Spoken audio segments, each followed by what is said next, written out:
Hey guys, in this video I will show you how to fix Windows Update error on PC.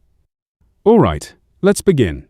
First, open the Windows search bar, type Services and open it.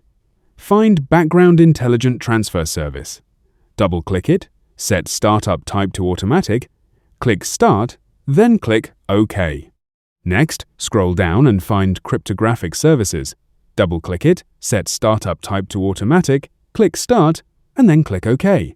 After that, find Windows Update, double-click it, set Startup Type to Automatic, click Start, and click OK. Now move to the second step. Open the Windows search bar again, type Troubleshoot Settings, and open it. Click Other Troubleshooters, then locate Windows Update and click Run.